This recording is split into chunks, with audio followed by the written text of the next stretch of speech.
हमारे अजय कुमार प्रभु को हृदय से धन्यवाद। बहुत ही सुंदर विग्रह। प्रभु कहाँ के विग्रह का थे आज? ये नरसराव पेट गुलकर की जगह है, आंध्र प्रदेश में। आंध्र प्रदेश में नरसिंहराव। बहुत सुंदर विग्रह थे। बहुत बहुत धन्यवाद प्रभु को, सभी भक्तों को हृदय से प्रभु जी, धन्यवाद। नरसिंह भगवान के पास लक्ष्मी जी रहती है क्या? हाँ, नरसिंह लक्ष्मी। नरसिंह है ना, लक्ष्मी है ये विग्रह माता जी। हाँ, ये अच्छा। नरसिंह विग्रह निश्चित है। ये बहुत सुंदर है। तो ये बहुत बहुत धन्यवाद सब भक्तों की कीर्तन में भाग लेने के लिए। अभी हम लोग मंगलाचरण करते हैं। ओम अज्ञान तिमिरांधस्य ज्ञानांजन शलाकया चक्षुरुन्मीलितं येन तस्मै श्री गुरुवे नमः।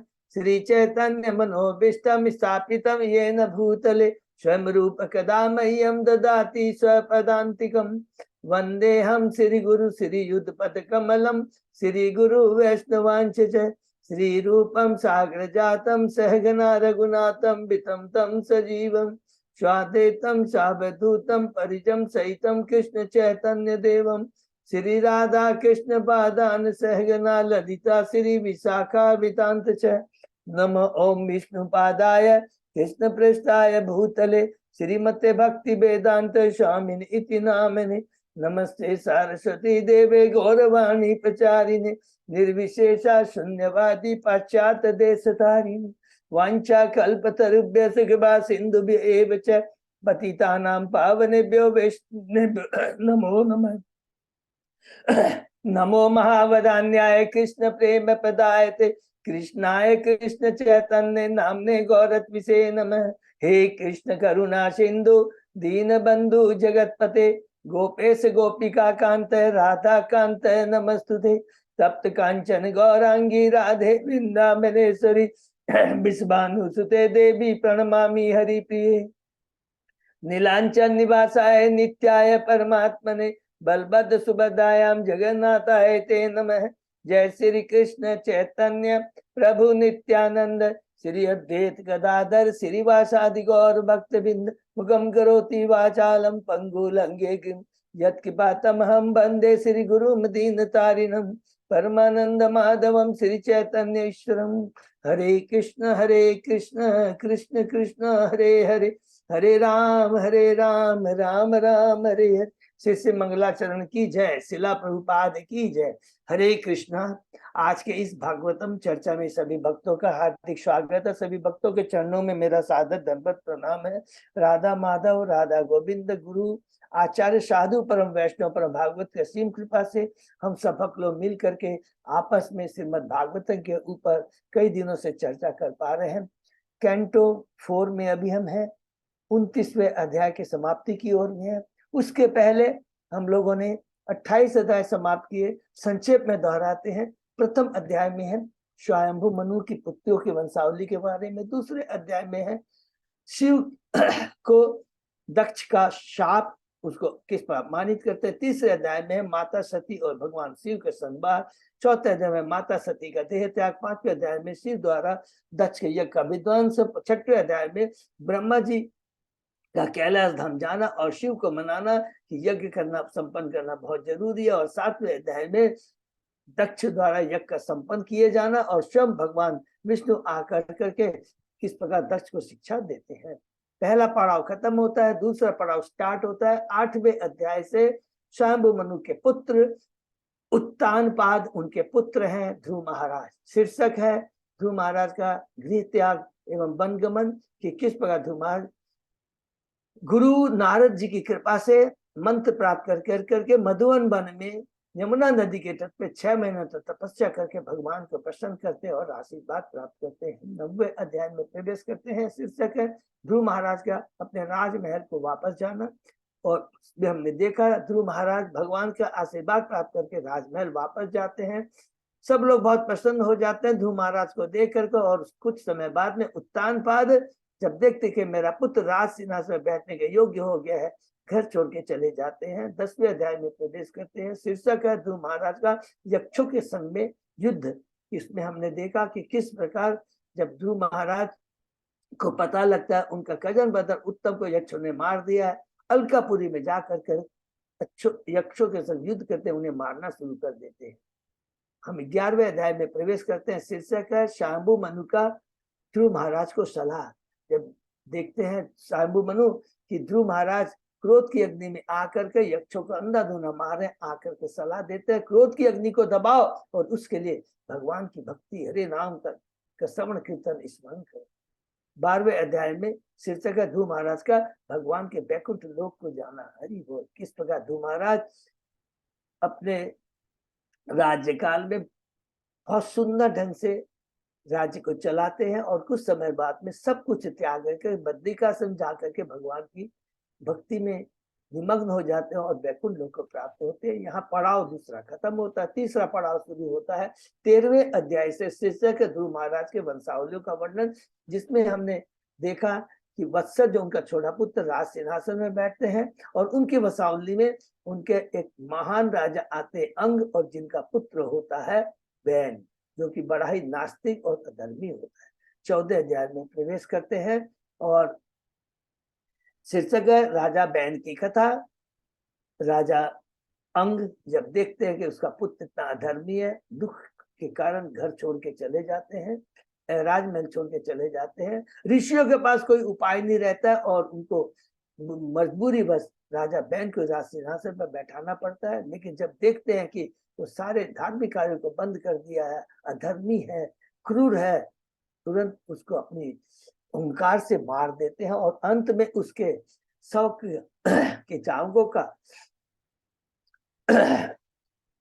मंथन करते हैं और उससे एक निषाद व्यक्ति उत्पन्न होता है जो सारे पापों को जो उसके बैन के ले लेता है।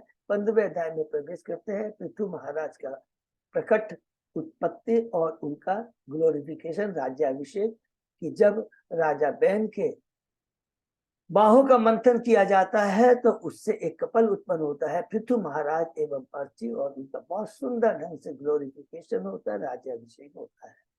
16वें अध्याय में प्रवेश करते हैं बंदी जनों द्वारा पृथु महाराज की प्रशंसा। इसमें हमने देखा कि बंदी जन बताते हम बंदियों को पृथु महाराज के माध्यम से कि ग्लोरिफिकेशन तो एकमात्र भगवान और भगवान के भक्तों का होना चाहिए। और हे पृथु महाराज, आप तो भगवान के शक्त्यावेश अवतार है और इसकी पुष्टि ब्रह्मा जी ने की है। आप पृथ्वी का दोहन करेंगे, पृथ्वी को समतल करेंगे, आप 100 अश्वमेघ यज्ञ करेंगे, चतुष कुमारों में सनत कुमार से आप उपदेश प्राप्त करेंगे और प्रजा को 3 तापों से मुक्त कर देंगे।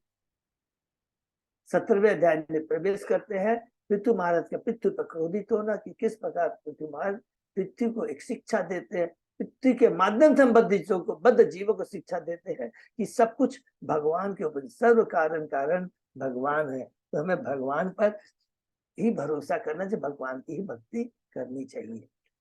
18वें अध्याय में प्रवेश करते हैं पृथु महाराज का पृथ्वी का दोहन करना। पृथ्वी का किस बात दोहन करते हैं, पृथ्वी को समतल करते हैं और नगर ग्रामों की सुंदर व्यवस्था करते हैं। 19 अध्याय में पृथु महाराज के 100 अश्वमेघ यज्ञ, इसमें बहुत सुंदर शिक्षा कि जब इंद्र क्रोधवश पृथु महाराज के यज्ञ स्थल में यज्ञ में बाधा देता है, शुभ यज्ञ में, वो क्रोधित होते हैं और जैसे ही वो उनके ऋषि कहते हैं कि हम लोग अपनी मंत्र की शक्ति से इंद्र का आह्वान करके उसकी आहुति दे देंगे, तुरंत ब्रह्मा जी आकर के इंद्र और पृथु महाराज के माध्यम से हमें शिक्षा देते हैं कि जो भक्त होते हैं कभी भी ऐसा कार्य नहीं करते हैं जिससे जो अभक्त हो या दूसरे लोगों को गलत मैसेज जाए।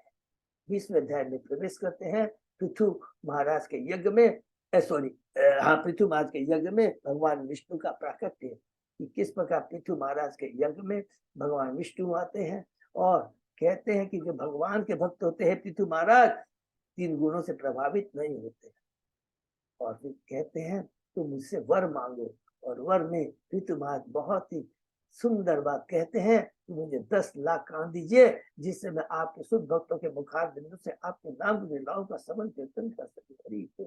23वें अध्याय में 22वें अध्याय 21वें अध्याय में हम लोग प्रवेश करते हैं। शीर्षक है पृथु महाराज का अपने नागरिकों को उपदेश। तो कहते हैं अपने नागरिकों को कि जो वर्णाश्रम धर्म है उसका अल्टीमेटली संसिद्धि हरितोषणम, भगवान की तुष्टि के लिए है और हमें मत भगवान की भक्ति करनी चाहिए। तुरंत वहां चतुष कुमार पहुंच जाते हैं। हम अध्याय 22 में प्रवेश करते हैं। चतुष्कुमारों से पृथु महाराज की भेंट ये शीर्षक है। और उसमें हमने देखा कि किस एक परम वैष्णव का किस प्रकार सम्मान किया जाता है, ये पृथु महाराज के आचरण से हमें मालूम पड़ता है। और प्रश्न कैसे होने चाहिए, बद्ध जीवों के कल्याण के लिए होना चाहिए, अपनी नित्य के संबंध में कोई प्रश्न नहीं होना चाहिए। और उसके उत्तर में जब प्रश्न अच्छा होता है तो वक्ता को भी बहुत आनंद आता है। सनत कुमार खुश हो जाते हैं और कहते हैं तुम्हारा प्रश्न बहुत उत्तम है, तुम्हारे लिए नहीं है, सर्व कल्याण के लिए है। और उत्तर में मैं बताता हूँ, एकमात्र जीवन का लक्ष्य है भगवान की भक्ति करना, अभक्तों का संग नहीं करना। भगवान की भक्ति शुद्ध भक्तों के संग के बीच में रह के करना, और कोई वैष्णव के चरणों में अपराध न हो। आकाश मार्ग से चले जाते हैं चतुष कुमार। हम 23वें अध्याय में प्रवेश करते हैं। शीर्षक है पृथु महाराज का भगवान के बैकुंठ को जाना। कुछ समय के बाद में पृथु महाराज राजमहल को छोड़कर अपनी पत्नी अर्ची के संग जंगल में चले जाते हैं, तपस्या करते हैं। और अर्ची का भी परम सौभाग्य है, उसे सुअवसर प्रदान होता है अपने पति परम भक्त भगवान के परम अनन्य भक्त सत्यावीस अवतार की सेवा करने का। और उनकी सेवा करके वो भी बैकुंठ लोक को चली जाती है। तीसरा पड़ाव खत्म होता है, हम चौथे पड़ाव में आते हैं 24वें अध्याय से, कि शीर्षक है भगवान शिव द्वारा की गई स्तुति का गान। जब पृथु महाराज बैकुंठ लोक को चले जाते हैं, उनके 5 पुत्र, सबसे बड़े पुत्र विजेताश्च राज सिंहासन पर बैठते हैं। और उनकी 2 पत्नियां होती है, शिखंडिनी और दूसरी नवश्रुति। नवश्रुति से 6 पुत्र उत्पन्न होते हैं, जिसमें सबसे बड़े पुत्र होते हैं प्राचीन वरी, जिनका विवाह समुद्र के पुत्री सत्यध्रुति से होता है। और 10 पुत्र उत्पन्न होते हैं जो प्रचेता कहलाते हैं। और उनको पृथु महाराज किस प्रकार भगवान की भक्ति करने के लिए जंगल में भेज देते हैं। भगवान शिव उन पर कृपा करने के लिए आते हैं और उन्हें रुद्र गीत, जिसके बारे में हमने बताया, उसको बताते हैं। हे वसुदेव, हमारी कुलश्चित चेतना को शुद्ध करे। हे संकर्षण, मिथ्या अहंकार को हटाए। हे प्रद्युम्न, सतबुद्धि दे। और हे अनिरुद्ध, मन और इंद्रिया हमारी भगवान की सेवा में रखे। भगवान के रूप का वर्णन, उसके बाद में इस भगवान को प्राप्त करने के लिए हमें भगवान की भक्ति करनी चाहिए, और वो भक्ति में भक्तों के संग भी करना चाहिए। कह करके वो अप्रकट हो जाते हैं। हम 25वें अध्याय में प्रवेश करते हैं। शीर्षक है राजा पुरंदर के गुणों का मंदिर। यहाँ से सुनकर हमने पढ़ा वो 25, 26, 27, 28, 29, 25, 26, 27 4 अध्याय में पुरंजन की कथा, एलिगोरिकल स्टोरी, जो कि नारद जी बताते हैं किसको, प्राचीन भरी को। जब देखते प्राचीन भरी कर्म कांड में लगा हुआ है, और कहते हैं इससे तुम क्या प्राप्त करोगे, तुम्हारा लक्ष्य क्या है। और फिर बताते हैं पुरंजन एक रूपी जीव आत्मा, अपनी जिसकी इच्छाएं असंख्य हैं, भारतवर्ष रूपी नगर रूपी शरीर में प्रवेश करता है, जिसके 9 द्वार हैं। इस प्रकार बुद्धि के प्रति आकृष्ट होता है, और बुद्धि भी उसके प्रति आकृष्ट होकर उसे पूरा एश्योरेंस देती है कि मैं तुम्हारी सारी इच्छाएं पूर्ति करूंगी। 26 अध्याय में प्रवेश करते हैं। राजा पुरंजन का आखेट के लिए जाना और रानी का क्रुद्ध होना। कुछ समय के बाद में राजा पुरंजन, जिसकी इच्छाएं बार बार हम रिपीट करते हैं, अनलिमिटेड है, अपनी उन इच्छाओं को पूर्ति करने के लिए अपनी पतिव्रता पत्नी पुरंजनी को छोड़कर चला जाता है। जंगल में शिकार करता है, अनेक पशुओं को मारता है, थक जाता है, वापस आता है। लेकिन दुर्भाग्यवश भगवान की पुनः भक्ति को शुरू करने के बजाय अपनी पत्नी के प्रति आकृष्ट हो जाता है और भोग विलास में लग जाता है। हम पहुंचते 27वें अध्याय में। राजा पुरंजन की नगरी पर चंडवेश का धावा और काल कन्या का चरित्र। इसमें देखा हमने कि किस प्रकार पुरंजन समझ ही नहीं पाता है कि काल उसकी एक एक दिन, एक एक क्षण उसकी आयु को हर ले रहा है। तुरंत बूढ़ा हो जाता है, काल कन्या आती है और शरीर में बहुत सारे रोग लग जाते हैं। जीवन राज रूपी भय, मृत्यु, प्रज्वर उस पर प्रहार करते हैं, आक्रमण करते हैं। 28वें अध्याय में प्रवेश करते हैं। शीर्षक है राजा अगले जन्म में पुरंजन को स्त्री योनि की प्राप्ति। पुरंजन मृत्यु के समय, इसमें हमने पढ़ा कि वो अंतिम समय तक उसकी आसक्ति अपनी पत्नी के प्रति रहती है, और उसी कारण जब वो शरीर छोड़ता है तो उसे स्त्री की योनि मिलती है। एक विदर्भ देश के राजा के यहाँ पुत्र के रूप में, राजकुमारी के रूप में जन्म लेते हैं और उनका ब्याह मलध्वज जो भगवान के परम भक्त उसके संग में होता है। कुछ समय बाद मलध्वज के संग वो जंगल चले जाते हैं। मलध्वज भगवान की भक्ति करते हैं, पुरंजनी भी उनकी बहुत सेवा करती है। कुछ समय बाद मलध्वज शरीर छोड़ देते हैं, विलाप करती है पुरंजनी। उस समय सारे कलमों से मुक्त हो जाती है। तुरंत वहां पर उनका शास्त्र सखा ब्राह्मण के रूप में परमात्मा पहुंच जाते हैं। वो बहुत सुंदर प्रश्न करते हैं कि कहते हैं कि तुम किसके लिए रो रही हो, बहुत सुंदर बात कहते हैं, और तुम जिसके लिए रो रही हो ये मृत शरीर, ये न तो तुम पुरंजनी हो न तो तुम मलध्वज की पत्नी हो, तुम तो एक शाश्वत, तुम तो एक शाश्वत आत्मा हो, मैं तुम्हारा शाश्वत सखा हूं। हम दोनों उस हंस के समान है जो मानसो रूपी हृदय में रहते हैं। हम दोनों का स्थान तो गोलोक धाम है। प्रभुपाद जी कहते हैं मनुष्य योनि बड़ी दुर्लभ है और मनुष्य योनि को भगवान ने निश्चित चेतना दी है। उसका सदुपयोग करके हम भगवान की भक्ति करके भगवान के धाम जा सकते हैं। हरि बोल। यहाँ पुरंजन की कथा समाप्त होती है। हम अध्याय 29 में पहुंचते हैं। नारद तथा राजा प्रचंड के बीच बात बहुत ही सुंदर, मोस्ट इंपोर्टेंट इस चैप्टर में। जिस तरह हमने देखा था कैंटो 3 के अंदर में भगवान कपिल माता देहूति को जो दिव्य शिक्षा देते हैं, ईश्वर, जीव, प्रकृति के बारे में, काल के बारे में पूरा, और किस प्रकार जीव गर्भ में आता है और उसकी क्या दशा होती है, किस प्रकार उसका ध्यांतर होता है, सेम चीज को यहाँ पर नारद जी अब इसको बताएंगे प्राचीन वरी को। पुरंजन पूछता है, बहुत सुंदर बात कहता है कि मैं आध्यात्मिक दृष्टि से तो अज्ञानी हूं, कृपा करके आपने जो बताया उपाख्यान पुरंजन का मुझे फिर से बताइए।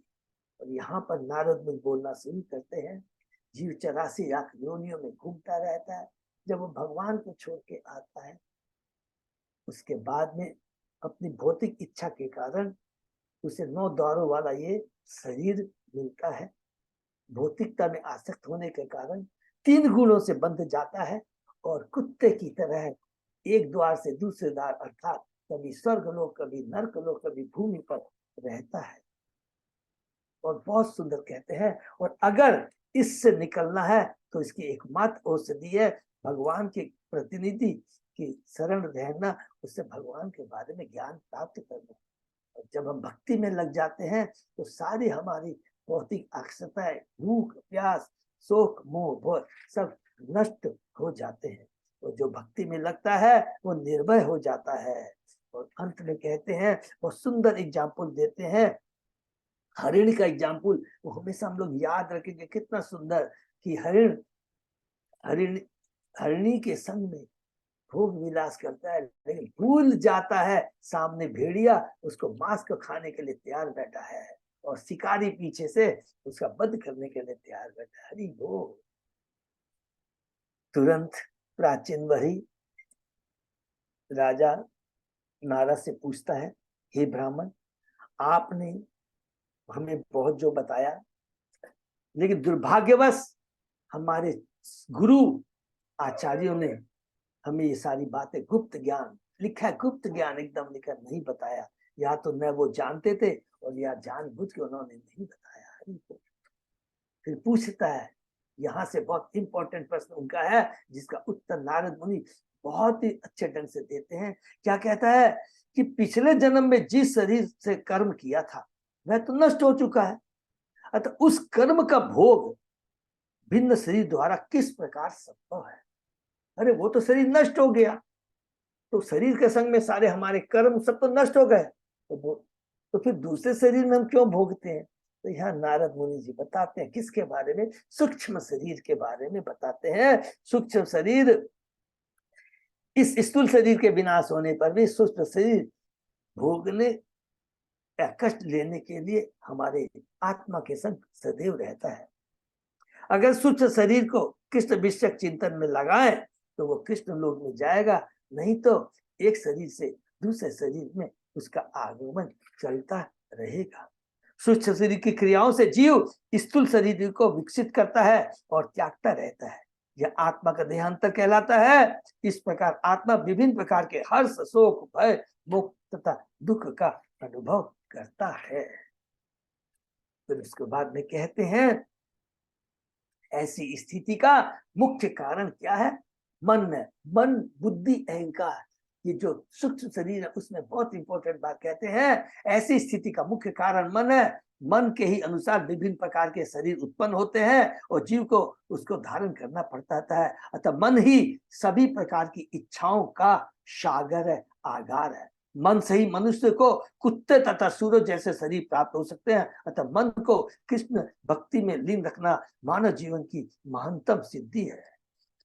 और सुंदर बात यहाँ पर कहते हैं, और फिर जो हमने कल पढ़ा कहते हैं, अतः जब तक जीव भौतिक क्षेत्र में कर्म करता है तो वह इंद्रियों को भोगता है, और ऐसा करने से वह अन्य भौतिक कर्मों की श्रृंखला से बंध जाता है। हरि बोल। भगवान की इच्छा से ही इस दृश्य जगत की उत्पत्ति, सृष्टि, पालन, संहार होता है। देखिए बहुत सुंदर है। लास्ट में जीव के बारे में बता करके भगवान के ईश्वर तत्व को बहुत सुंदर ढंग से बताते हैं। कहते हैं भगवान की इच्छा से इस दृश्य जगत की उत्पत्ति, पालन, संहार होता है। अतः इस पूर्ण ज्ञान के प्रकाश प्राप्त करने के लिए मनुष्य को सदैव भगवत भक्ति में लगा रहना चाहिए। यहाँ पर नारद मुनि जी का प्राचीन वरी को आख्यान ज्ञान समाप्त होता है, और उसके बाद में नारद मुनि जी अपने आकाश मार्ग से सिद्ध लोक को चले जाते हैं। और फिर मैत्र मुनि कहते हैं विदुर जी को कि नारद मुनि ने प्राचीन वरी को भगवान तथा जीव की स्वाभाविक स्थिति की व्याख्या प्रस्तुत की, और प्राचीन वरी को सिद्ध लोक आने का आमंत्रण दिया। ये बहुत अच्छा है। एवं स्वयं सिद्ध लोक को चले गए। तब प्राचीन वरी स्वयं, बहुत सुंदर है। अब प्राचीन वरी में क्या परिवर्तन आता है, देखिए ये इतना इंपॉर्टेंट है। दो चीज हमने इसमें सीखा। शुद्ध भक्तों के मुखार गुण से सुनना चाहिए, और भगवान के बारे में लगातार बार बार सुनना चाहिए, श्रवण करना चाहिए। इससे क्या होता है, हमारी चेतना में परिवर्तन आता है। कलुषित चेतना नष्ट होकर के हमारी जो स्वाभाविक चेतना, ये हमेशा याद रखें, जो हमारी मूल स्वाभाविक कृष्णमय चेतना पुनः जागृत हो जाती है। वो इनबिल्ट है जीव के अंदर। आत्मा संग क्यों है? क्योंकि वो भगवान का अंश है। और तुरंत प्राचीन वरी स्वयं अपने पुत्रों की अनुपस्थिति में मंत्रियों के माध्यम से अपने पुत्रों को नागरिकों की रक्षा करने के लिए आदेश छोड़ करके कपिल आश्रम तीर्थ स्थान के लिए चल दिया जाता है। यहाँ हमने कल जो पढ़ा बहुत इंपॉर्टेंट पढ़ा। क्या पढ़ा? भक्ति के प्रति उसकी इतनी आसक्ति हो जाती है, परिवार समाज के प्रति, कर्म कांड के प्रति इतनी अनासक्ति उत्पन्न हो जाती है कि भगवान की भक्ति करने के लिए लालायित हो जाता है। भूल जाता है कि अभी उसके पुत्र जो 10,000 वर्ष की तपस्या के इंतजार नहीं करता है, मंत्रियों को बोलता है मैं तो चलता हूँ, मेरे पुत्र आते हैं तो उनको कह देना कि ये पिता का आदेश है नागरिकों की तुम्हें रक्षा करनी है। और इसके बाद प्राचीन वरी भगवान की भक्ति करके श्री भगवान के समान आध्यात्मिक पद प्राप्त किया। फिर मैत्र मुनि कहते हे विदुर, और सुंदर बात कहते हैं, नारद जी द्वारा कही गई यह कथा श्री भगवान की दिव्य ख्याति से पूर्ण है। यह कथा इस भौतिक जगत को पवित्र कर देती है। ये कथा भगवान का जो श्रवण, भगवान के भक्तों के बारे में जब श्रवण कीर्तन होता है, वो पूरे वातावरण को, पूरे जगत को और हमारी चेतना को पवित्र कर देती है, शुद्ध कर देती है। यह जीव के हृदय को पवित्र कर देता है और उसे पुनः उसका आध्यात्मिक स्वरूप प्राप्त करने में सहायक होता है। अंत में कृपा जी इसके ऊपर में कहते हैं, नारद जी द्वारा सूक्ष्म एवं स्थूल शरीर का सजीव वर्णन अत्यंत वैज्ञानिक है। और ये वैज्ञानिक किस लिए है? और चूंकि यह वर्णन नारद जी द्वारा हुआ है इसलिए अत्यंत प्रामाणिक है। इसलिए हमेशा हमें प्रामाणिक गुरु से सुनना चाहिए। ये मेरी प्रार्थना है, जो हम लोग ने सीखा है हम भूलेंगे नहीं प्लीज। कई बार हमने देखा, हम लोग हर कोई जो बोलता है अरे ये भगवान की तो बात कह रहा है, लेकिन यहाँ पर प्रभुपाद जी स्ट्रांगली कहते हैं भगवान की लीला, भगवान के भक्तों के बारे में केवल प्रामाणिक गुरु से सुनना चाहिए। क्यों सुनना चाहिए? क्योंकि वे पवित्र आत्मा होती है। नंबर 1, वो भगवान को अपने हृदय में धारण करते हैं। क्योंकि हमने पढ़ा है भगवान कहाँ विराजमान कहते हैं? भगवान कहते हैं मैं तो बैकुंठ में रहता हूँ, मैं कहीं नहीं रहता हूँ, मैं तो शुद्ध भक्तों के हृदय में विराजमान रहता हूँ। हरि बोल। ये बहुत इंपॉर्टेंट चीज है। इसका जीवन बहुत छोटा है, ज्ञान हमें लेना है।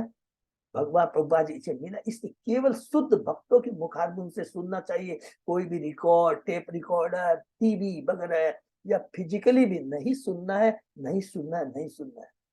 ब्रह्मलोक के वासी सदैव ऐसे आख्यान की चर्चा करते हैं जिससे इस संसार के संहार के बाद ये सीधे भौतिक जगत में न आकर देखो लोक को चले जाते हैं। हरि बोल। ये कल बहुत इतना हमने पढ़ा, उसके आगे हम लोग आज सुनेंगे। ओम नमो भगवते वासुदेवाय। ओम नमो भगवते वासुदेवाय। ओम नमो भगवते वासुदेवाय। नारायण नमस्कृत्य नरं चैव नरोत्तमं देवी सरस्वती व्यासं ततो जयं उदीरये। नस्प्रायेषु अभद्रेषु नित्यं भागवत सेवया भगवती उत्तम श्लोके भक्ति भवति नैष्ठिकी। कृष्णाय वासुदेवाय देवकी नंदनाय च नंद गोप कुमाराय गोविंदाय नमो नमः। आराधयो भगवान भजेश तनय ततदाम वृंदावनम रमया काचित उपासना ब्रजवधु वर्गेण्य कल्पिता। श्रीमद भागवतम प्रमाणम अमलम प्रेमा पुमर्तो महान। श्री चैतन्य महाप्रभो मतमिदम तत आदरो न पर। हरे कृष्ण कृष्ण कृष्ण हरे हरे, हरे राम राम राम हरे हरे। कैंटो 4 अध्याय 29 शीर्षक नारद राजा प्राचीन के मध्य बातें, श्लोक नंबर 85। अजय Yes, प्रभु Prabhu. हाँ, ठीक है प्रभु। ना? ओके। अध्यात्म परोक्षियम इदम मया अधिकतम अद्भुतम एवं स्त्रिय आश्रम पुंस छिन्नो अमूत्र च संशय। यहाँ पर वर्णित राजा पुलचंद का यह रूपक मैंने अपने गुरु से सुना। कौन कह रहे हैं? मैत्रेय मुनि कह रहे हैं। किसको? विदुर जी को कह रहे हैं। मैंने अपने गुरु से सुना था, यह आध्यात्मिक ज्ञान से पूर्ण है। यदि कोई इस रूपक के उद्देश्य को समझ ले तो वह निश्चय देहात्म बुद्धि से छुटकारा पा जाएगा। हरि बोल। और मृत्यु के पश्चात जीवन को ठीक से समझ सकेगा। यदि वह आत्मा के देहांतर को ठीक से नहीं समझता तो वह इस आख्यान को पढ़कर उसे अच्छी तरह समझ सकता है। कितना सुंदर, क्योंकि नारद जी ने पुरंजन प्राचीन वर्ग को बड़ा सुंदर एरिगोलगेशन को बता कर एक एक चीज को बताया। 9 द्वारों के बारे में बताया, स्थूल शरीर के बारे में बताया, सूक्ष्म शरीर को बताया, देह के देहांतर के बारे में बताया, जीव की स्थिति के बारे में बताया, बंध जाता तो उसकी क्या अवस्था होती है, और परमात्मा भगवान के बारे कि किस प्रकार का वो शाश्वत हमारा सखा है। हरि बोल। इतना सुंदर वाक्यवान बहुत दुर्लभ है मेरा। और कहते हैं अपने गुरु से सुना। हमने पढ़ा कैंटो 3 में मैत्रेय मुनि के गुरु कौन है? सबको मालूम है ना, पराशर मुनि है। तो हम लोग ने परंपरा में पढ़ा था ना, संकर्षण है। संकर्षण से चतुष्कुमारों को दिया, चतुष्कुमारों ने साख्यान मुनि को दिया, साख्यान मुनि ने 2 जन को दिया ज्ञान, पराशर मुनि को और बृहस्पति को। और पराशर मुनि से मैत्रेय मुनि ने ज्ञान प्राप्त किया, वो उनके गुरु है। तात्पर्य, स्त्रिया शब्द जिसका अर्थ पत्नी के साथ महत्वपूर्ण है, साथ साथ रहने वाले स्त्री तथा पुरुष ही इस संसार के आधार है। स्त्री तथा पुरुष के मध्य अत्यंत प्रबल आकर्षण होता है। सभी योनियों में नर तथा मादा के मध्य पाया जाने वाला आकर्षण उनके अस्तित्व का मूल सिद्धांत है। यदि सिद्धांत मानव समाज पर ही लागू होता है, किंतु यह नियमित होता है, डिसिप्लिन होता है। संसार का अर्थ है नर तथा मादा एक साथ रहना तथा एक दूसरे प्रति आदेश होना। किंतु आध्यात्मिक जीव को भली भांति जान लेने पर विपरीत लिंग के लिए आकर्षण समाप्त हो जाता है। बोल। ऐसे आकर्षण से ही मनुष्य इस भौतिक जगत में अत्यधिक आसक्त रहता है। यह हृदय के भीतर की कठोर ग्रंथि है। भागवतम में 5वें कैंटो बहुत सुंदर कहा है, पुंसरा स्त्रिया मिथुनी भावन एतद पुनः स्त्रिया मिथुनी भाव एतम तयो मितो हृदय ग्रंथि बाहु अतो गृह क्षेत्र सुताप्तविते जनस्य मोह अयम अयम अहम ममेति। प्रत्येक व्यक्ति इस जगत में इंद्रिय तृप्ति के प्रति आसक्त होकर आता है और इंद्रिय तृप्ति की कठोर ग्रंथि नर तथा मादा के मध्य आकर्षण है। इस आकर्षण से मनुष्य क्रिय क्षेत्र सुताप्त रीता अर्थात घर, भूमि, संतान, मित्र, धन आदि के रूप में अत्यधिक आसक्त रहता है। इस प्रकार मनुष्य मैं तथा मेरा की देहात्म बुद्धि में फंस जाता है। ये कौन बोलती है? देवहूति माता अपने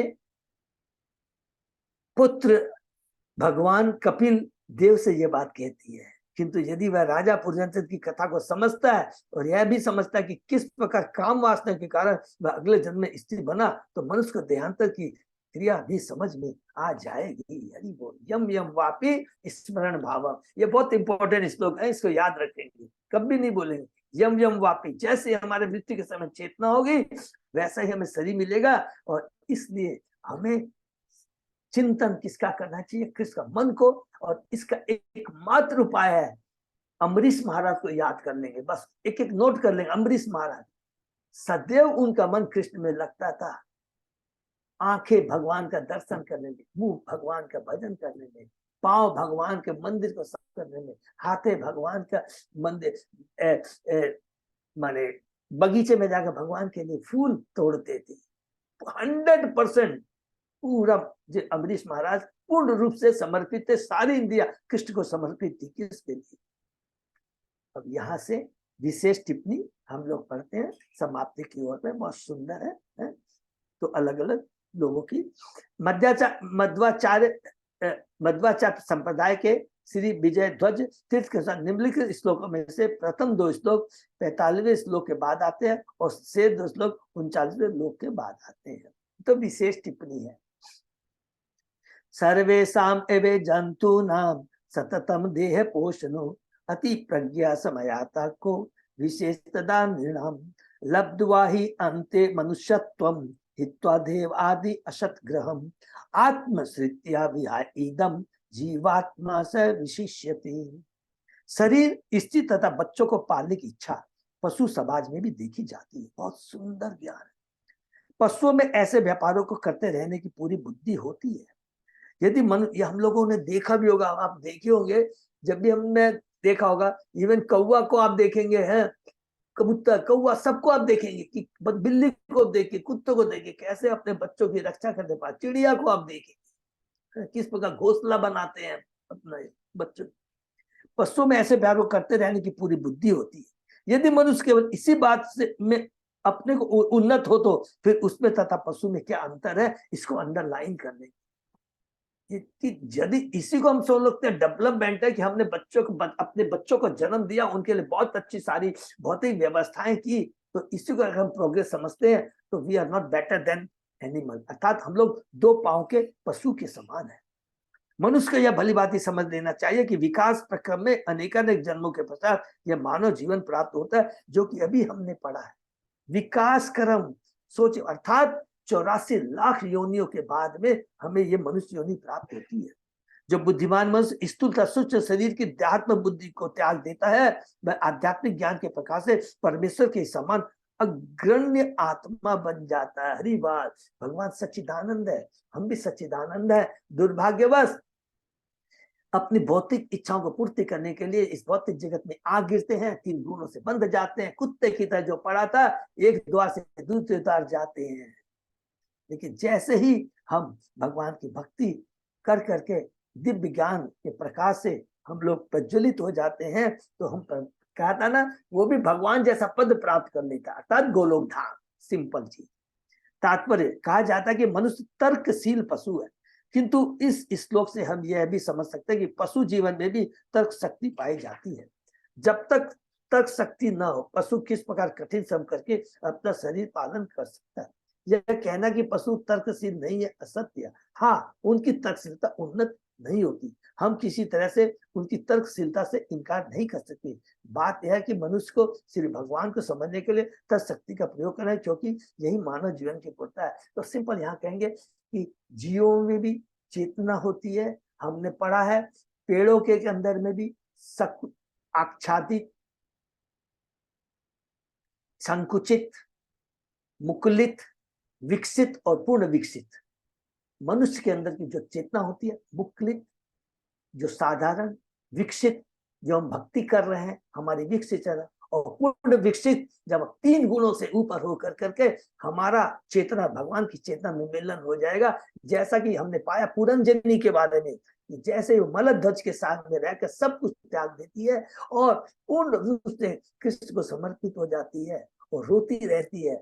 और जब आप परमात्मा आता है, पूछता है ये कौन है, तो देखिए वो जवाब को भूलेंगे नहीं, ये मेरे गुरु है।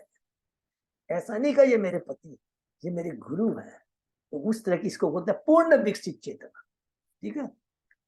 भक्ति कृष्ण दया जीवेशु अकुंठ ज्ञानम आदि यदि स्यात् आत्मनो भूयात् अपवर्ग तु संसृति।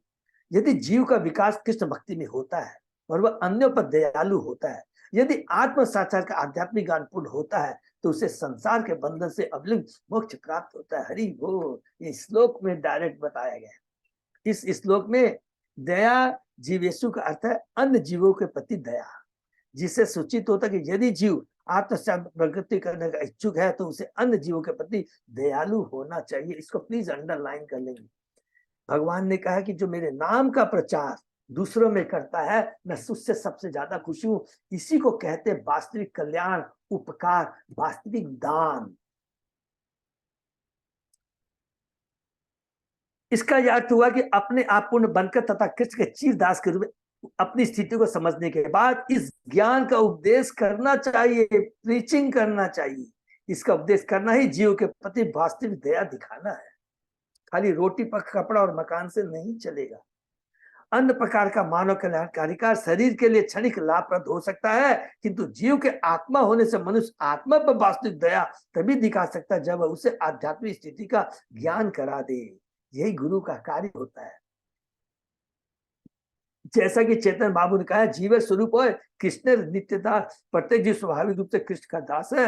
लोगों को इसका अनुभव करना चाहिए और जन समूह इसका उपदेश देना चाहिए, दूसरों को बताना चाहिए। जारे देखो तारे का कृष्ण उपदेश, हमारा आज्ञा गुरु हो तारो यही दी। यदि कोई ये अनुभव कर लेता है कि वह कृष्ण का नित्य दास है, किंतु उसका उपदेश नहीं देता, तो उसका साक्षात अधूरा है। इसको भी अंडरलाइन कर लेंगे। देखिए, ये प्रभुपाद जी कहते हैं, अगर आप खुद समझ जाते हैं कि मैं भगवान का नित्य दास, ये अच्छी बात है, बहुत अच्छा, किंतु इसका उपदेश यदि दूसरों को नहीं देते तो उसका साक्षात्कार अधूरा है। अतः शील भक्ति सरकार गाते हैं, दुष्ट मन तुम्ही किसेर वैष्णव। दुष्ट मन तुम किस तरह के वैष्णव हो। प्रतिष्ठार जो ने निर्जनेर घरे तब हरि नाम केवल कहता हो। हे मेरे मन, तुम जैसे वैष्णव हो, तुम कैसे वैष्णव हो? तुम झूठी प्रतिष्ठा ख्याति के एकांत स्थान में हरे कृष्ण मंत्र का जप कर रहे हो। इस प्रकार जो लोग उपदेश नहीं देते उनकी आलोचना की गई है। ये देखिए कितना कठोर बात कहा गया है। ये हमारे लिए बहुत बड़ी शिक्षा है, इसलिए यहाँ पर विशेष टिप्पणी दिया है। यहाँ पर बात नहीं, वृंदावन में ऐसे वैष्णव है जो उपदेश करना पसंद नहीं करते, वे हरिदास ठाकुर की नकल करते हैं। एकांत स्थान में उनके ताते जप का फल यह होता है कि वे सोते हैं और स्थिर तथा धन का चिंतन करते हैं। उसी प्रकार जो मंदिर में पूजा करता है और जो उनके हितों को नहीं देखता अथवा भक्तों को नहीं पहचानता, वह कनिष्ठ अधिकारी कहलाता है। अच्छा यामेव हरिये पूजाम स सद्यते न तद भक्तेषु चानेषु स भक्त प्राकृति स्मृत। ये कैंटो 11 का 45, 46 और 47 उत्तम भक्त, मध्यम भक्त और ये निम्न भक्त के बारे में कहा गया है। बहुत इंपॉर्टेंट, हम लोग पढ़ेंगे। है ये बहुत इंपॉर्टेंट है। भागवतम में अदृष्टम दृष्टवत न चेत भूतम स्वप्नवत अन्यथा भूतम भवत भविष्यत च सुप्तम सर्व रहो रह। काल के अंतर्गत भूत वर्तमान भविष्य में जो कुछ घटित होता है वह मात्र स्वप्न है। समस्त वैदिक साहित्य का यही रहस्य है। हमने बार बार पढ़ा, भूतकाल मेरे संग भूत में ऐसा हो गया, अभी मेरे संग ऐसा हो रहा है, भविष्य में डरते हैं। माने शोक मोह भय के बारे में, भौतिक चीजों के प्रति ये सपने के समान है। सपना इसलिए कहा गया क्योंकि ये अस्थायी है, ये अस्थायी है, सब कुछ छीना जाएगा। इसके प्रति हमें मोह नहीं करना है, चाहे वो परिवार हो, पुत्र हो, पत्नी हो, समाज हो, देश हो, उपाधि हो, धन हो, कुछ भी हो। कितना बढ़िया, इसको बार बार पढ़ेंगे तो हमारी चेतना में कितना परिवर्तन आएगा। और ये बात ये सत्य है और इस चीज का हम लोग अनुभव भी कर रहे हैं, लेकिन माया हमेशा भुला देती है। इसलिए लगातार बार बार भगवान के नाम का स्मरण कीर्तन करना है और भक्तों का संग करना है। वास्तव में सारा संसार मात्र स्वप्न है, अतः भूत वर्तमान या भविष्य का प्रश्न ही नहीं उठता। जो लोग कर्मकांड विचार वाले हैं, जिसका तात्पर्य है कि वे सकाम के द्वारा भविष्य के सुख के लिए कार्यरत हैं, वे भी स्वप्न देखते हैं। इसी तरह गत सुख तथा वर्तमान सुख भी स्वप्न मात्र है। वास्तविकता तो कृष्ण तथा कृष्ण सेवा है, जो हमें माया के चंगुल से बचा सकती है। जैसा कि भगवान ने भगवत गीता में कहा है, मामे ये प्रपद्यन्ते माया देवी हेसा गुणमयी मम माया दूतता मामे ये प्रपद्यन्ते माया उताम तरंती। जो मेरी शरण गैर करता है, मेरी माया को पार कर जाते हैं।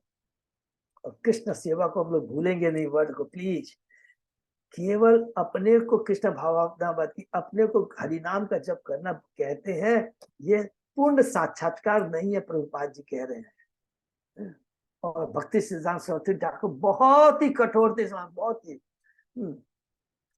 उनका याद आता है, सुभाष चंद्र बोस उनके पास में जाते हैं और कहते हैं कि मुझे हमारे देश के नवयुवक मिल जाए तो मैं इस देश को अंग्रेजों से मुक्त कर दूंगा। भक्ति सिद्धांत सरस्वती ठाकुर कहते हैं कि मैं कृष्ण भक्ति के द्वारा इनको इस भौतिक जगत से मुक्त कर दूंगा। तो ये भौतिक भक्ति, तुम तो इस देश की बात करते हो, मैं सारे देश पूरे ब्रह्मांड को हरिनाम के माध्यम से पूरे भौतिक जगत से मुक्त कर दूंगा। बहुत सुंदर बात कहते हैं। बहुत माने प्रभु भक्ति सिद्धांत सरस्वती भक्ति विनोद ठाकुर ने स्पेशल भगवान से याचना की थी इस तरह के पुत्र के लिए, और भगवान ने सुना और भक्ति सिद्धांत सरस्वती ठाकुर और उनकी कृपा से हमें प्रभुपाद जी मिले। हरि बोल। तो यही बस समाप्त होता है हमारा अध्याय 29।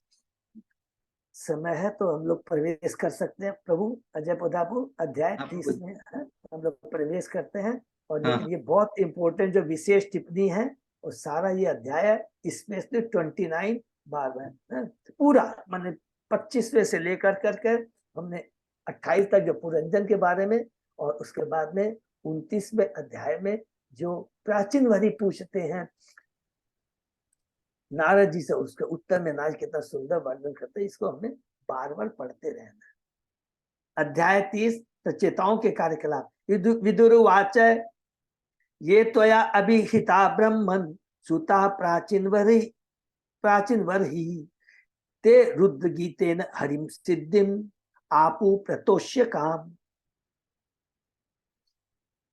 विदुर ने मैत्रेय से पूछा, हे ब्राह्मण, आपने मुझसे पहले प्राचीन वरी के पुत्र के विषय में बतलाया था कि उन्होंने शिव द्वारा रचे हुए गीत के जप से श्री भगवान को प्रसन्न किया, तो उन्हें इस प्रकार क्या प्राप्त हुआ? हरि बोल। उन्हें अब किसके बारे में हम लोग पूछने जा रहे हैं? प्राचीन वरी तो कहाँ चले गए? भगवान के बैकुंठ लोग चले गए हैं। अब उसके बाद में उनके पुत्र हैं, वो कहाँ गए थे? तपस्या करने के लिए गए। अब विदुर जी मैत्रेय उनसे उनके बारे में पूछ रहे हैं। प्रारंभ में मैत्रेय ऋषि ने प्राचीन वरी के पुत्र के कार्यकलापों का वर्णन किया था। यह पुत्र समुद्र जैसे सरोवर के निकट गए और वहां पर भागवत शिव जी से भेंट हो गई, तो उन्होंने शिव द्वारा रचित गीत के जप द्वारा श्री भगवान को प्रसन्न करना सीखा। तब नारद मुनि ने उनके पिता से पुनर्जन्म की रूपक कथा कहकर कर्मों के प्रति उनकी आसक्ति को व्यर्थ सिद्ध कर दिया। अतः विदुर पुनः प्राचीन वरी के पुत्र के विषय में जानना चाहते हैं। विशेष रूप से वे यह जानने के इच्छुक है कि श्री भगवान को प्रसन्न कर लेने के बाद प्राचीन वरी के पुत्रों ने क्या प्राप्त किया। यहाँ पर सिद्धिम आपु शब्द महत्वपूर्ण है। भगवान कृष्ण भगवद गीता में कहते, मनुष्य नाम सहस्त्र कश्चित यत्तति सिद्ध है। हजारों व्यक्तियों में कोई एक यह जानने के लिए उत्सुक रहता है कि आध्यात्मिक मामलों में किस प्रकार सिद्धि प्राप्त की जाए। देखिए, तो हमें विदुर जी से सीखना चाहिए। हमेशा किसके बारे में पूछना, ज्ञान करना चाहिए? हमेशा भगवान के भक्तों के बारे में। भगवद गीता में परम सिद्धि का भी वर्णन, मामुपेत पुनर्जन्म दुखालय शाश्वतम नापुअंति महात्मा सिद्धि परमाम गता। मुझको प्राप्त हुए भक्ति योगी महात्मा का इस दुख अनित्य संसार में जन्म नहीं होता, क्योंकि वे परम सिद्धि को प्राप्त हो जाते हैं। कौन कहते हैं? स्वयं भगवान अर्जुन को कहते हैं। और वह परम सिद्धि क्या है? इसी श्लोक में इसका भी वर्णन है। परम सिद्धि है भगवान के धाम को लौटना, जिससे मनुष्य फिर से इस संसार में नहीं आता और एक शरीर से दूसरे में देहांतर नहीं करता। शिव की कृपा से प्रचेतक गणों ने सिद्धि प्राप्त कर ली और भौतिक सुविधाओं का अधिकाधिक भोग करके वे भगवान के धाम को लौट गए। आगे मैत्रेय विदुर से इसी का वर्णन करेंगे। आगे मैत्रेय विदुर जी को इसी का वर्णन करेंगे जो हम लोग सुनने जा रहे हैं। किम वार्ष्पत्य इह परम वा इह परत्र वा अथ केवल्यनाथ प्रिय पाशर्वर्तिन आशाद्य देवं गिरिशम यदृच्छया प्रापु परम नूनम अथ प्रचेतशः। हे वार्ष्पत्य राजा वर्षित के पुत्रों ने, जिन्हें प्रचेता कहते हैं, उन भगवान शिव से भेंट करने के बाद क्या प्राप्त किया। ये सबको याद है ना, वार्ष्पत्य मतलब बृहस्पति के शिष्य। उन भगवान शिव से भेंट करने के बाद क्या प्राप्त किया, जो मोक्ष दाता श्री भगवान को अत्यंत प्रिय है। वे बैकुंठ लोग तो गए ही, किंतु इसके अतिरिक्त उन्होंने इस जीवन में अथवा अन्य जीवनों में इस संसार में क्या प्राप्त किया, इस लोक में, तात्पर्य इस लोक में अथवा अन्य लोकों में, इसी जीवन में अथवा अगले जीवन में सभी तरह के भौतिक सुख प्राप्त होते हैं। जीव इस ब्रह्मांड में अनेक योनियों तथा अनेक लोकों में घूमता रहता है। लोक 14 भुवन हो गए, योनियां हो गए चींटी से लेकर ब्रह्मा तक। जीवन काल में प्राप्त होने वाले सुख का दुख ये कहलाते हैं और अगले जीवन में प्राप्त होने वाले सुख दुख परत कहलाते हैं। हरि बोल। वस्तुतः श्री महादेव शिव इस जगत के महान देवता है। सामान्यतः जन साधारण को दिए जाने वाले आशीर्वादों का अर्थ होता है भौतिक सुख। इस जगत की प्रभु देवी दुर्गा भगवान महादेव या गिरीश के नियंत्रण में रहती है, अतः भगवान महादेव किसी को भी किसी तरह का भौतिक सुख प्रदान कर सकते हैं। सामान्यतः लोग भौतिक सुख प्राप्ति की इच्छा से भगवान गिरीश के भक्त बनना पसंद करते हैं, किंतु प्रचेताओं की तो भाग्यवश महादेव जी से भेंट हुई। भगवान महादेव ने उन्हें श्री भगवान की पूजा करने का उपदेश दिया और स्वयं श्री भगवान की स्तुति की। क्यों की थी? क्योंकि प्रचेताओं भगवान की भक्ति करने के लिए आया था, इसलिए शिव भगवान ने उन्हें भगवान की भक्ति के प्रति आसक्त किया। जैसा कि पिछले श्लोक में कहा गया, शिव जी द्वारा की गई विष्णु की स्तुति रुद्र गीत के उच्चारण मात्र से प्रचेतागण बैकुंठ को चले गए। कभी कभी भक्तगण भी भौतिक सुख भोगना चाहते हैं, फलतः भक्त के बैकुंठ लोक में प्रवेश के पूर्व ही भगवान उसे भौतिक सुख भोगने का अवसर प्रदान करते हैं। कभी कभी भक्त को जनलोक, महतलोक, तपलोक, सिद्धलोक आदि इत्यादि भेज दिया जाता है, किंतु जो शुद्ध भक्त है उसे किसी प्रकार के भौतिक सुख इच्छा नहीं रहती। फलतः शुद्ध भक्त को सीधे बैकुंठ लोक भेजा जाता है, जिसे यहाँ पर परम कहा गया है। इस श्लोक में विदुर बृहस्पति के शिष्य मैत्रेय से प्रचेताओं की विभिन्न सिद्धियों के विषय में पूछते हैं।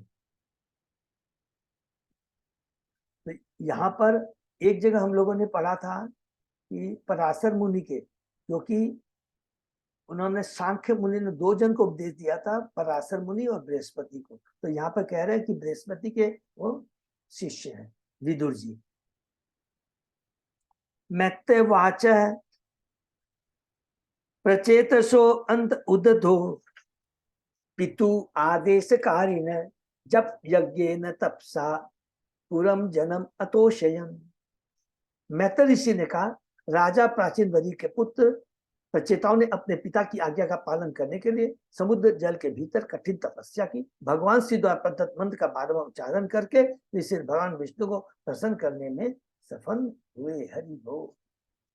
कोई चाहे तो श्री भगवान की प्रत्यक्ष रूप से प्रार्थना कर सकता है, किंतु यदि वह शिव जी तथा ब्रह्मा जी से महान भक्तों द्वारा की गई प्रार्थनाओं को दोहराता है या महापुरुष के पंचनिवासन करता है, तो वह सरलता से भगवान को प्रसन्न कर सकता है। उदाहरण, हम कभी भी भजन में निम्नलिखित मंत्र का जप करते हैं।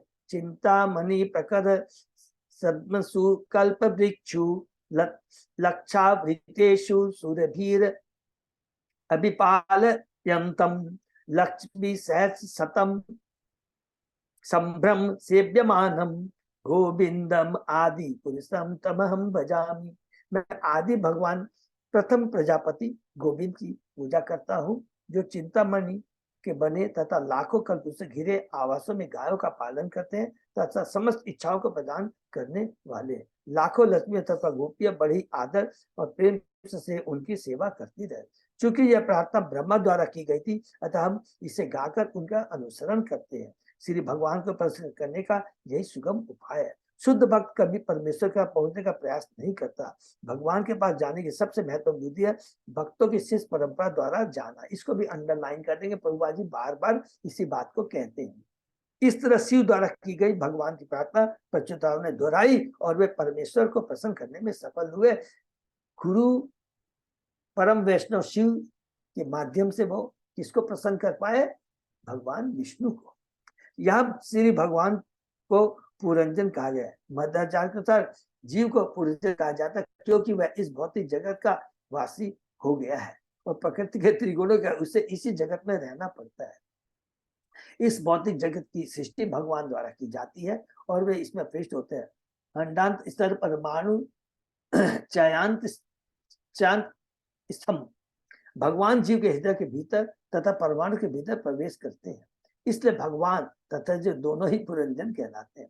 एक पुरंजन जीव है जो परम पुरंजन के अधीन है, आत्मा और परमात्मा। अतः अधीनस्थ का कर्तव्य है कि वह परम पुरंजन को तुष्ट रखे। इसलिए जीव स्वरूप है कृष्ण नित्य दास। यही भक्ति है, अर्थात दास को स्वामी की सेवा करनी चाहिए, भक्ति करनी चाहिए। भगवान रुद्र या शिव ही वैष्णव संप्रदाय के, जिसे रुद्र संप्रदाय कहते हैं, मूल आचार्य है। रुद्र गीता सूचित करता है कि रुद्र की शिष्य परंपरा में प्रचेताओं को आध्यात्मिक सफलता प्राप्त हुई। दशवर्ष सहस्र अन्ते पुरुष तु सनातन तेषां आविर्भूत कृक्षम शांतेन संयन रुचा। प्रचोदक द्वारा 10,000 वर्षों तक कठिन तपस्या किए जाने के बाद श्री भगवान तपस्या का फल देने के लिए उनके समक्ष अत्यंत मनोहर रूप में प्रकट हुए। हरि बोल। इससे प्रचेताओं को अपना श्रम सार्थक प्रतीत हुआ। कृपा कितना बार हम लोग पढ़ रहे हैं। ध्रुव महाराज को कृपा किसके माध्यम से हुई? नारद मुनि जी के माध्यम से।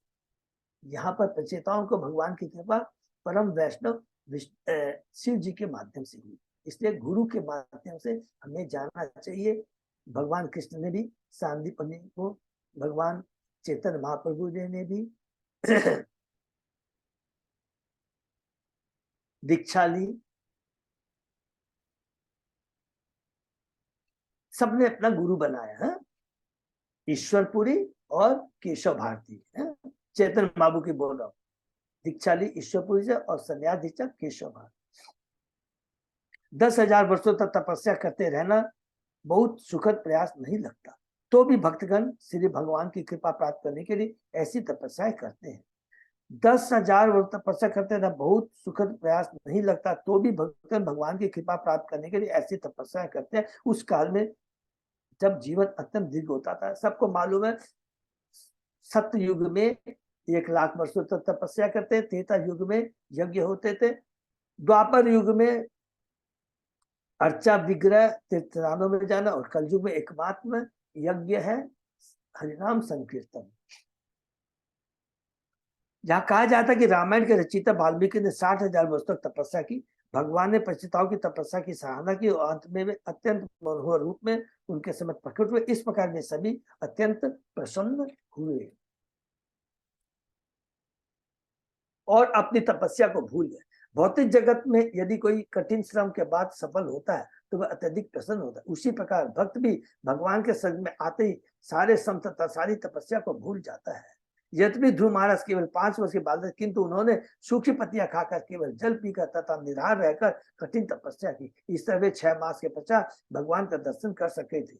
जब उन्होंने भगवान का दर्शन किया तो वे अपनी सारी तपस्या भूल गए और कहा, स्वामी कृतार्थो अस्मि, हे भगवान मैं अत्यंत प्रसन्न हूँ। निसंदेह यह तपस्याएं सतयुग द्वापर में की गई थी, कलयुग में नहीं। इस कलयुग में हरे कृष्ण महामंत्र का जप करने से वही फल प्राप्त किया जाता है, किया जा सकता है। चूंकि इस युग के लोग इतने पतित हैं कि भगवान इतने दयालु है कि उनको वे सबसे सिद्धि विधि विधान करते हैं। हरे कृष्ण महामंत्र के जब मात्र कोई भी वही परिमाण प्राप्त कर सकता है, जैसा कि भगवान चैतन्य ने इंगित किया है। हम इतने भाग्य कि हम हरे कृष्ण महामंत्र हरे कृष्ण कृष्ण कृष्ण हरे हरे, हरे राम राम राम हरे का जप करने को आकृष्ट नहीं होते। हरि बोल। कौन सा श्लोक है? नाम नामकारी भक्ता निज सर्व शक्ति तप्ता पिता नहीं स्मरे न काल है। भगवान कहते हैं कि भगवान ने इस नाम में अपनी सारी शक्ति प्रदान कर दी है, क्योंकि दुर्भाग्यवश इसमें हमारा मन नहीं लगता। हरे कृष्णा। तो हम लोग यहीं पर विराम देते हैं। रचयिताओं के यहाँ पर हमने पूरा 29 किया और 30 श्लोक में ये सॉरी 30 अध्याय के अंदर में बहुत दो चीज, एक एक चीज को रिपीट करते जाएंगे, याद करते जाएंगे। गुरु के माध्यम से ही हम भगवान को प्राप्त कर सकते हैं। पूरी चेतन चरितमृत में रघुनाथ दास गोस्वामी की लीला हम पढ़ेंगे तो रोंगटे खड़े हो जाएंगे। रघुनाथ दास गोस्वामी कई बार चेतन महाप्रभु से मिलने की प्रयत्न किए।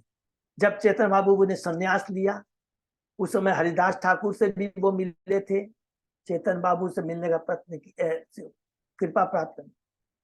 फिर सेकंड टाइम में चेतन महाप्रभु जब वृंदावन जाने के लिए आए थे तो उस समय सनातन गोस्वामी और रूप गोस्वामी से मिले थे और कहा कि आप इतने सारे लोगों को वृंदावन लेकर जा रहे हैं, उचित नहीं है। देखिए भगवान की लीला, भक्तों के माध्यम से खुद भगवान ज्ञान प्राप्त कर रहे हैं तो भगवान को समझ में आता है, फिर वापस पूरी जाते रहते हैं।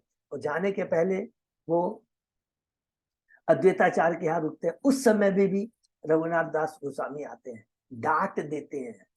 चेतन महाप्रभु डांट देते हैं, बोलते हैं मरकट बैरागी मत बनो, मरकट बैरागी मत बनो। उसके बाद में तीसरी बार में जब अद्वैताचार्य नित्यानंद प्रभु, जिनको चेतन महाप्रभु ने कहा था कि तुम बंगाल में ही प्रचार करो, उस समय रघुनाथ गोस्वामी को कृपा मिलती है। किसके माध्यम से? नित्यानंद के माध्यम से। उसी से मालूम है ना, उन्होंने उनका माथे पर अपना पर उनके माथे पर रखा और तुमने दंड किया। तुम डायरेक्ट चेतन महाप्रभु के पास जाना चाहता है, तेरे को दंड मिलेगा। तो क्या दंड मिलेगा? पानी हाटी में होता। हरी बोल, पानी हाटी में। तो बोला प्रभु दंड क्या है? बोला दंड यही है, सबको दही चीड़ा खिलाओ। बहुत सुंदर है, माने रोंगटे खड़े हो। कभी भी बिना गुरु के माध्यम से कभी भी हम भगवान को प्राप्त नहीं कर सकते हैं। तो प्रभुपाद जी को जहां भी मौका मिलता है हम बच्चों को ज्ञान तुरंत दे देते हैं। तो और आप देखिए, सोचिए और सब चीज देख लीजिए। इधर आप नारद मुनि को देखिए, प्राचीन घड़ी पर कृपा कैसे हुई। नारद मुनि ने कृपा की ध्रुव महाराज के ऊपर, शिव जी ने कृपा की प्रचेताओं के ऊपर, नारद जी ने खुद प्रचेताओं के पिता प्राचीन घड़ी पर कृपा किसने की? नारद मुनि ने। बिना गुरु के हम भगवान को तुष्ट नहीं कर सकते। ठीक है ना? हरे कृष्णा। तो ये यहाँ शिक्षा में मिली है और ये प्रभुपाद जी की हमारे ऊपर असीम कृपा है। इतना सुअवसर हमें प्राप्त हुआ है। इतने सारे शिक्षा गुरु, दीक्षा गुरु, पथ प्रदर्शक, मेंटर हम लोगों को दे दिया। और क्या चीज चाहिए है? इसका पूरा लाभ उठा करके अपने जीवन को, मनुष्यों को सार्थक बनाना है। हरे कृष्णा। यहीं पर विराम दें। हरे कृष्णा। दंडवत प्रणाम। आप भी तो प्रभु जी हम लोग को इतना ज्ञान दे रहे हैं। माता जी हम सब दे रहे हैं। हम लोग एक दूसरे के क्या है ये हमेशा याद रखेंगे, भूलेंगे नहीं। माता जी प्लीज, हम सब एक दूसरे के हेल्प कभी भी कभी होता है। कभी देखिए हम लोग आपस में डिस्कस करते हैं, कभी भी कंफ्यूजन होता है तो आपस में मिल करके क्लियर कर लेते हैं। कभी मोहन प्रभु रहते हैं, कभी हम रहते हैं, कभी कृष्णदास प्रभु रहते हैं, कभी सोनी माता, अलग अलग आपस में डिस्कस करते, कितना आनंद आता है। हम एक दूसरे के लिए क्या है? पथ प्रदर्शक, सब एक दूसरे के हैं। और अब भी क्या लिखा है, थोड़ा देर पहले हमने क्या पढ़ा है? अकेले में बैठकर खाली हरि नाम संकर कीर्तन को तो भक्ति सरस्वती ठाकुर ने डांट दिया ना, तुम कैसे वैष्णव हो? इतने कड़ी बात और कह सकते तुम कैसे वैष्णव हो? नहीं, सबको एक दूसरे से मिल करके एक दूसरे पर तो भगवान बहुत प्रसन्न होते हैं। और यही प्रीचिंग है और यही जीवन का लक्ष्य है और इसी में हमारा कल्याण है और इसी के माध्यम से अपने लक्ष्य को प्राप्त कर पाएंगे। ठीक है ना? हरे कृष्ण। पुरंजन की जो कथा है तो हम सबकी कथा है। हमारी हरि बोल। ये पुरंजन की कथा हम सबकी कथा है। तो सब पुरंजन बन के बैठे हुए, सब पुरंजन करके बैठे, सबकी यही कथा है। और इसी के माध्यम से, इसी एलिगोरिकल स्टोरी के माध्यम से मैंने कहा ना, इट्स आई ओपनर कितना बड़ा है। हम लोग सुनते हैं, बार बार सुनते हैं, बार बार हमको सुनना है। तो पहला ही हम लोग जब मंगलाचरण कहते हैं, ओम अज्ञानतिमिरान्धस्य ज्ञानाञ्जनशलाकया, देखिए ना कि हमारी आंख उन्मीलितम, आंखों को खोल देता है। ये याद रखना, ठीक है। तो बहुत बहुत धन्यवाद सब भक्तों को। हरे कृष्णा। यहीं पर विराम देते हैं। अजय पदार प्रभु, कोई भी अनाउंसमेंट है प्रभु? तो ये अभी तो नहीं है। चलिए, अभी बस आगे आने वाला हमारा झूलन आता, बलराम जयंती, उसके बाद में जन्माष्टमी, उसके बाद में प्रभुपाद जी का अपीयरेंस डे, उसके बाद में राधाष्टमी, और इस बीच में हम लोगों को भी भक्ति प्रचार स्वामी महाराज का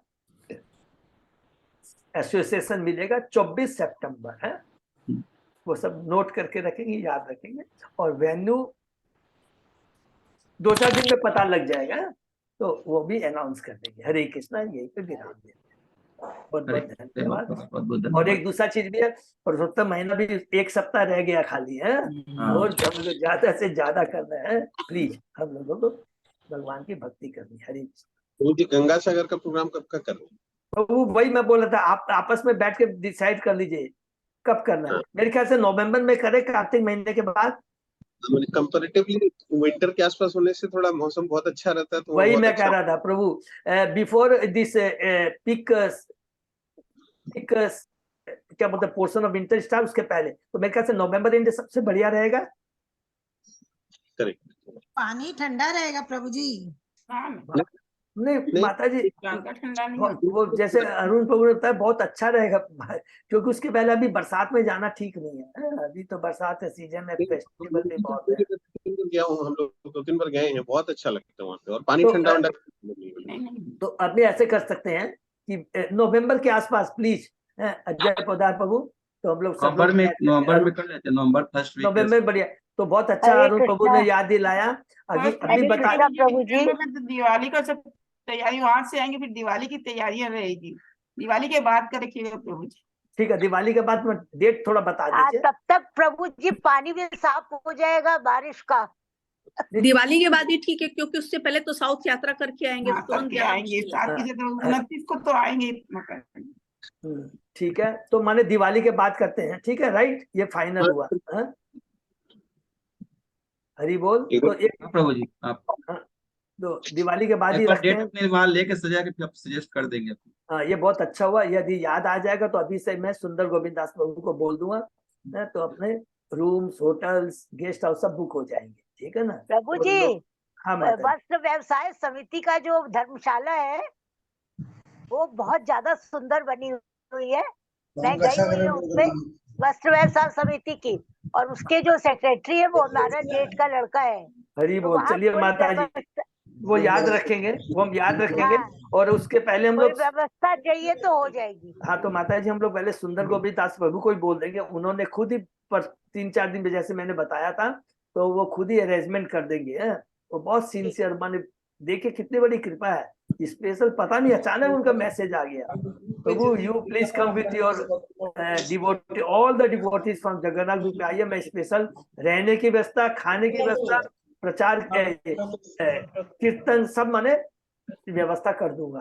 तो हम लोग दिवाली के बाद जाते हैं। This is final exact date. Arun प्रभु हम लोग सब एक बार जगन्नाथ कोर कमेटी की मीटिंग करके फाइनल कर लेते हैं। तो डेट ये अच्छा बताया अरुण प्रभु ने, डेट अभी फाइनल कर दी तो उस समय में बहुत भीड़ रहेगी, बहुत लोग भी ग्रुप जाना शुरू कर देंगे। तो अभी से ही तो बात कर लेते हैं। प्रभु जी दूसरे ग्रुप को भी फिर टाइम देंगे ना अपने होने उनको भी टाइम देंगे, इसीलिए ठीक है ना। तो मैं भी चेक कर लेता हूँ। तो ये फाइनल रहा कि आफ्टर दिवाली, राइट? सब लोग एग्री करते हैं। उसके बाद हरे कृष्ण। कार्तिक हाँ, एक ही कार्तिक महीने के बाद, राइट, ठीक है ना। तो यही विराम देते हैं। हरि बोल। बहुत बहुत धन्यवाद। विराम देते हैं सोमवार को।